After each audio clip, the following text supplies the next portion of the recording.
చివరికి happy news ఏంటంటే అల్లు అర్జున్ గారి మీద కేసు పెట్టిన ఆయన కేసు రిటర్న్ తీసుకుంటున్నారు. మొన్న రేవంత్ రెడ్డి గారు జరిగిన విషయాలు, అల్లు అర్జున్ గారి పాస్ట్ థియేటర్లో జరిగిన విషయాలు ఇవన్నీ పక్కన పెడితే వాళ్ళ ఫాదర్ ఏమంటున్నారంటే, మాకు అల్లు అర్జున్ గారు సెకండ్ డే నుంచే మాకు సపోర్ట్ చేశారండి, మాకు రెస్పాండ్ అయ్యారు. వాళ్ళ మేనేజర్లు డైరెక్ట్గా డైలీ మాకు కాంటాక్ట్ అవుతున్నారు. సుకుమార్ గారు వాళ్ళ ఫ్యామిలీ 2 సార్లు కలిశారు. ఇలా అందరూ వచ్చి చూసి వెళ్తున్నారు. ఓకే, మాకు ఇచ్చిన చెక్ కూడా డీడీ ఓకే అవుతుంది, మాకు మనీ ఇవ్వడానికి కూడా ఒప్పుకున్నారు. అంతా హ్యాపీ అండి. వాళ్ళు మాకు సహకరిస్తున్నారు కాబట్టి మేము కేసు రిటర్న్ తీసుకోవాలనుకుంటున్నామండి. ఇప్పటికైతే ఓకేనండి.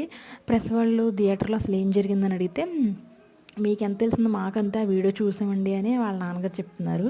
ప్రస్తుతం ప్రెస్ మీట్ నడుస్తుందండి. ఆ ఫాదర్ కేసు అయితే రిటర్న్ తీసేసుకుంటున్నాం, మాకు వాళ్ళు సపోర్ట్ చేస్తున్నారు, ఇంకా ఇంత తప్పు ఎవరైనా చేసేదేముంది, మాకైతే హెల్ప్ చేస్తున్నారు, సరే అదే అంత సంతోషం, మేమైతే కేసు రిటర్న్ తీసుకుంటున్నామని చెప్పారు. ఫైనల్గా happy good news, Allu Arjun గారు అయితే బయటకు వచ్చేసారు.